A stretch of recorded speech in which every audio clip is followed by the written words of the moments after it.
দুপুরে বা রাতে গরমাগরম ভাতের সাথে মারাত্মক স্বাদের পটলের এই রেসিপিটি যদি বানিয়ে না খাও খুবই মিস করবে। আজকে পটলের একটা অসাধারণ রেসিপি তোমাদের সাথে শেয়ার করব, যেটা দেখা মাত্রই তোমাদের কিন্তু বানানোর মন করবে। আর শুধু এটা ভাতের সাথে না, রুটি লুচি পরোটা পোলাওয়ের সাথেও অসাধারণ লাগে খেতে। নমস্কার, আমি রামা। আমার আরও একটা নতুন রেসিপিতে তোমাদের সবাইকে স্বাগত। তাহলে চলো আজকের রেসিপি শুরু করা যাক। দেখো, প্রথমেই আমি পটলের লেজা মুড়ো বাদ দিয়ে আর পটলের গায়ে যে খোসাটা, অল্প খোসা রেখে বাকি খোসাটা ছাড়িয়ে নিয়েছি। এবার দেখো, যেহেতু আমি পটলটা গোটাই রান্না করব, সেই জন্য পটলের গায়েতে একটু করে কাট লাগিয়ে দিচ্ছি, যাতে নুন তেল মশলা খুব ভালোভাবে ঢোকে। আর রান্না হওয়ার পর পটলগুলো দেখতেও কিন্তু দারুণ লাগে এই রকমভাবে কাট লাগিয়ে নিলে। তো পটলগুলোর গায়ে কাট লাগিয়ে নিয়েছি। এবার আমি এর মধ্যে নুন আর হলুদ মাখিয়ে 10 মিনিট রেখে দেবো। বন্ধুরা, তোমরা যদি এইরকম সহজ সরল চটজলদি নিরামিষ বা আমিষ যে কোনো রেসিপি ভিডিও দেখতে চাও, তাহলে অবশ্যই আমার চ্যানেলটি সাবস্ক্রাইব করে পাশে থাকা বেল আইকন অবশ্যই প্রেস করে রাখবে। তাহলে আমি চ্যানেলে যখন ভিডিও আপলোড করব তার নোটিফিকেশান সবার আগে তোমাদের কাছে পৌঁছে যাবে। আচ্ছা, এবার আমি পটলটাকে ভেজে নেবো। কড়াইতে দিয়ে দিচ্ছি সর্ষের তেল। এবার তেলটা গরম হয়ে যেতেই পটলগুলোকে দিয়ে দিলাম, দিয়ে পটলগুলোকে একটু লাল লাল করে ভেজে নেব। যতক্ষণ পটলটা ভাজা হচ্ছে, অন্যদিকে দেখো আমরা মশলা রেডি করে নেব। দেখো, আমি এখানে কিছুটা কাজু বাদাম প্রথমে শুকনো কড়াইতে একটু ড্রাই রোস্ট করে তারপরে মিক্সির জারের মধ্যে দিয়ে কাজু বাদামটা গুঁড়ো করে নেব। তাতে কি হবে, যেহেতু আমরা কাজু বাদামটা ভিজিয়ে রাখিনি, এইভাবে একটু গুঁড়ো করে নিলে আমাদের কাজু বাদামের পেস্টটা বানাতে সুবিধা হবে। এবার আমি এর সাথে দিয়ে দিচ্ছি আদা আর কাঁচা লঙ্কা। কাজু বাদাম আদা কাঁচা লঙ্কা দিয়ে পেস্ট বানানোর সময় দেখো বন্ধুরা কি অবস্থা হলো, মিক্সির জারের এই যে অংশটা ভেঙে গেছে। তো আমি বড় মিক্সির জারের মধ্যে দিয়ে মশলাটায় পেস্ট বানিয়ে নিয়েছি। এবার আমি এর মধ্যে দিয়ে দিচ্ছি হাফ কাপ পরিমাণে টক দই। বন্ধুরা, এই কাজু বাদাম এই যে একটা উপকরণ, এই উপকরণই পটলের এই রেসিপির টেস্ট মারাত্মক করে তুলবে। আচ্ছা, তো কাজু বাদাম আদা কাঁচা লঙ্কার পেস্ট তো আমাদের তৈরি হয়ে গেছে। অন্যদিকে আর একটা মশলা আমি বানিয়ে নিচ্ছি। একটা বাটির মধ্যে নিয়ে নিয়েছি 1 চা চামচ হলুদ গুঁড়ো, 1 চা চামচ কাশ্মীরি লঙ্কার গুঁড়ো।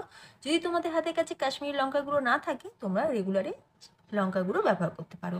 দিয়ে দিলাম 1 চা চামচ জিরে গুঁড়ো আর 1 চা চামচ ধনে গুঁড়ো। এবার অল্প জল দিয়ে মশলাটাকে আমি একটু ভিজিয়ে রাখবো।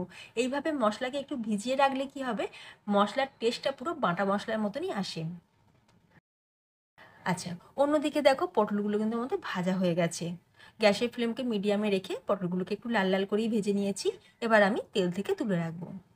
এবার ওই তেলের মধ্যেই, আমি কিন্তু তেল আর চেঞ্জ করব না, ওই তেলের মধ্যেই দিয়ে দিচ্ছি গোটা গরম মশলা, ছোটো এলাচ, লবঙ্গ আর দারচিনি। আচ্ছা, এখানে একটা ছোট্ট কথা বলে রাখি, যদি দেখো যে পটল ভাজার তেলটা কালো হয়ে গেছে, তাহলে সেই তেলটাকে তুলে রাখবে। আবার সর্ষের তেল দিয়ে পটলের রেসিপিটা বানাবে। কালো তেলে কখনোই পটলের রেসিপিটা কিন্তু বানাবে না।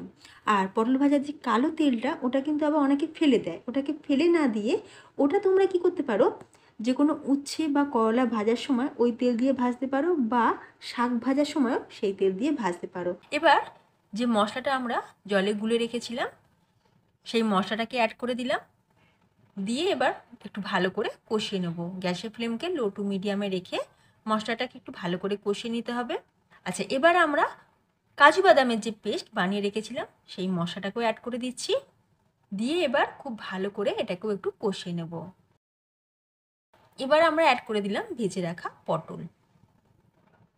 খুবই সিম্পল সাদামাটা একটা রেসিপি, অথচ খেতে দুর্দান্ত হয়। গরম ভাত বা রুটি পরোটার সাথেও অসাধারণ লাগে খেতে। তোমরা রাতের ডিনারে বা দুপুরের লাঞ্চে পটলের এই রেসিপিটি একবার হলেও বানিয়ে দেখো। পরিবারের সকলে কিন্তু খুবই ভালো লাগবে, আর বাচ্চাদের কিন্তু খুবই পছন্দ হবে। এবার পটলটা দেওয়ার পর কিছুক্ষণ একটু ভালো করে কষিয়ে নেওয়ার পর এবার আমি দিয়ে দিচ্ছি মিক্সির জার ধোয়া জল। এবার জল দিয়ে খুব ভালো করে একটু নাড়াচাড়া করে নিলাম। গ্রেভিটাও আমাদের ফুটে উঠেছে। ঠিক এই সময় আমি দিয়ে দিচ্ছি স্বাদ অনুযায়ী নুন, অল্প একটু চিনি, আর সবার শেষে অ্যাড করলাম গরম মশলা গুঁড়ো। দারুণ স্বাদের পটলের শাহী কোরমা একদম তৈরি। এবার ফাইনালি দুটো চেরা কাঁচা লঙ্কা দিয়ে আমি চাপা দিয়ে 2 মিনিটের জন্য রেখে দেবো।